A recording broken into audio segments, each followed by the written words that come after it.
Okay, back to the bench. So did you enjoy that? That was fun, eh? So here's the fence. I'm actually quite happy with the fence. It doesn't really need anything more now. See, the nice thing about when you flat coat, or sorry, not flat coat, when you flat base or base out with a rail brown like that, and then you lay on the light coats, the scribed plastic, right? Then all the grain shows, because when you airbrush lightly on it, just catches the high surfaces. Right. I mean, you can add a little bit more of a wash. I'll show you here. Like I'll hit this plank, these here. Show you what happens.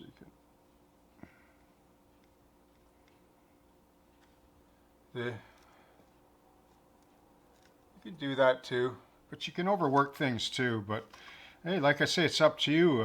It depends where the fence is too. If it's just in the background behind trees and brush, then it's not that big of a deal, but you can work it over with washes. And like this one here, I forgot to do this little short section. So I got a little bit of sand here, sand beige. So for those of you that don't have an airbrush or don't want to use one, you can, you know, just throw on some coats, sand, like this, but you can see it just doesn't have the same effect.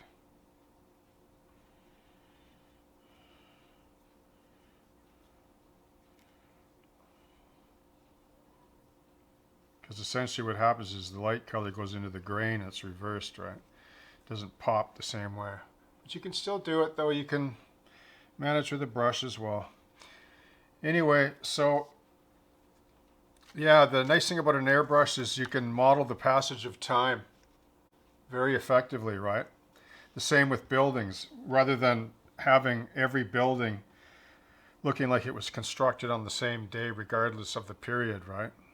When you get into this airbrushing, painting method, you can really move the paint around and establish lots of different looks.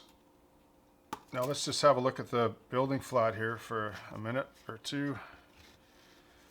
So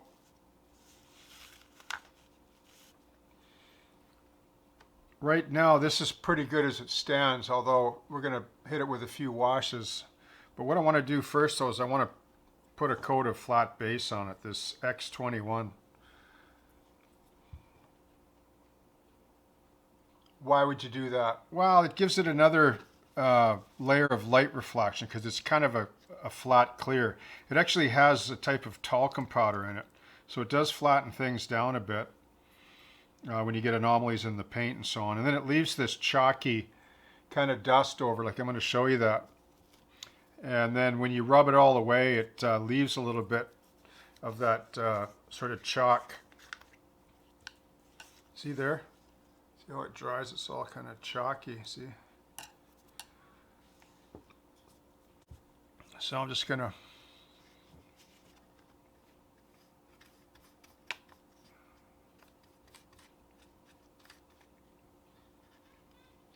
this has a little bit of isopropyl on it too, but if you have a really soft brush and you're quick about it, it shouldn't give you any problems.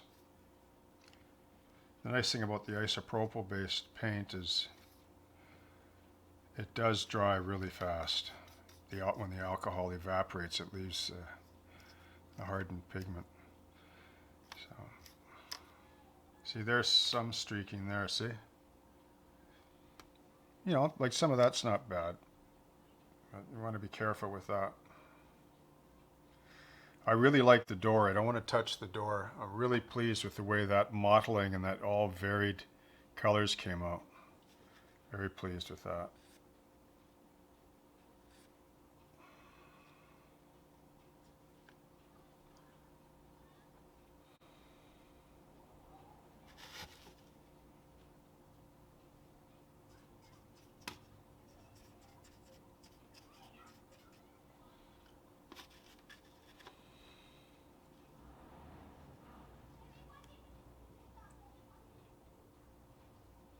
So you can do things with a brush too. Right?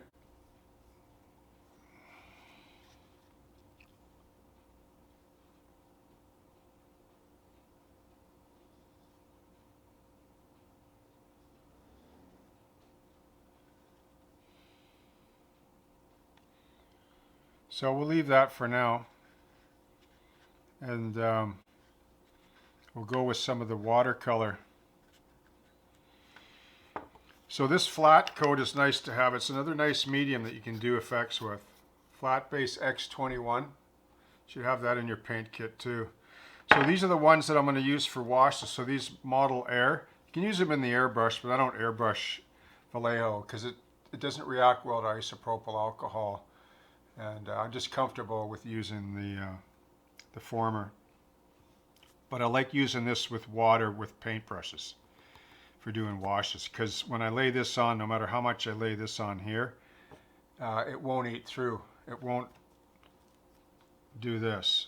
Like, it won't cut through the layers. Okay?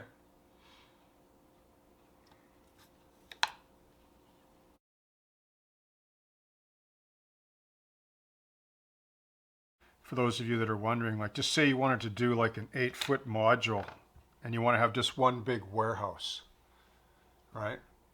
Well, you just build a 6-foot wide or 5-foot, 4-foot wide warehouse with a bunch of loading bays on it, and you can do the same thing as well. Quick, you know, you can use a lot of spray bombs for the base coats, and then just start throwing water-based washes. Like here, let's try one on here. I mean, I want to remove this white chalk here, but it won't hurt to do a little bit here.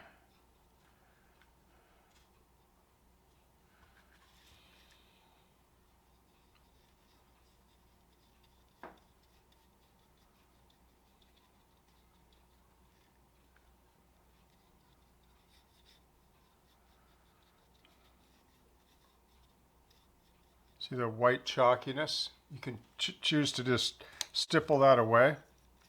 It'll actually rub away with a stiffer brush. It's really fade. It adds an extra layer of fade there. Now watch how you can change that with some dirty water, as one of the James mentioned, which is, he's right about that. It's moving around dirty water.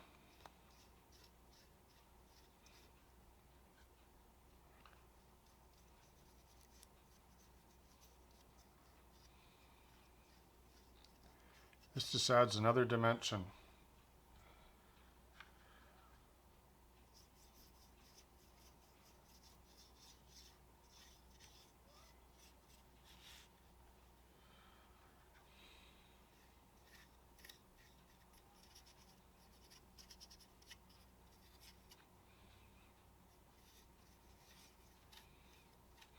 It's all just playing around, right? It's a journey of discovery. That's all it is, really. Like, there's no hard, fast rules here. There's so many ways to do this kind of thing. This just happens to be the way I'm comfortable with. It's just a system that I developed over time. See, so here's that conduit pipe. I'll just put a water-based wash on it. See what it does. Just throw some water around. I'll throw it right over top of that and see what it does. Take a risk, why not? It's actually starting to look kind of nice now, see? Let's move some more here. It's just lots of water, wet on wet.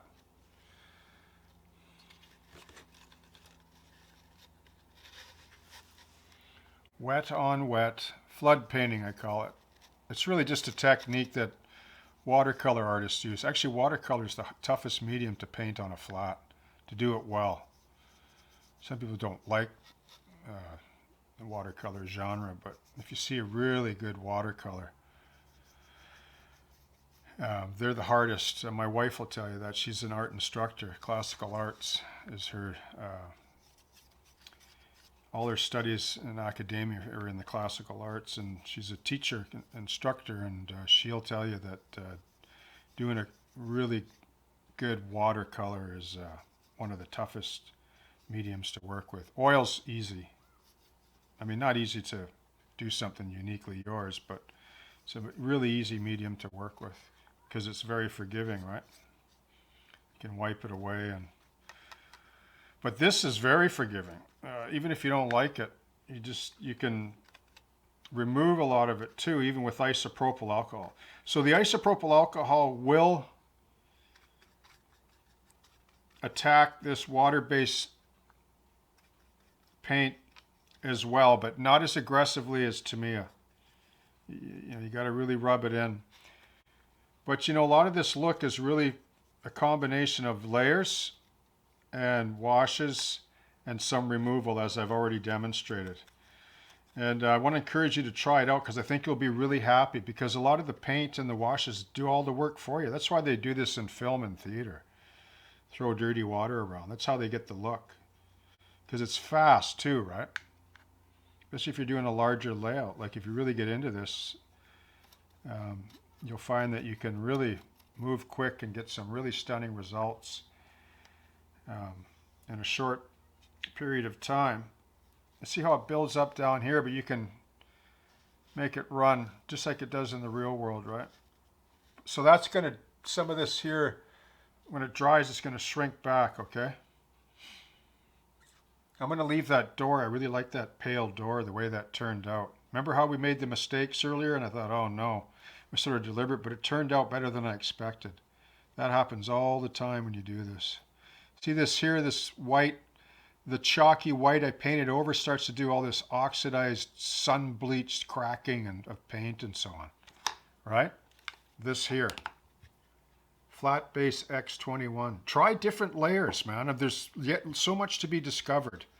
But don't be afraid to just try, different things. And then when this is all dry, you can actually lay straight like oil paint with mineral spirits whenever, and it will not touch the water-based or the Tamiya underneath. Okay?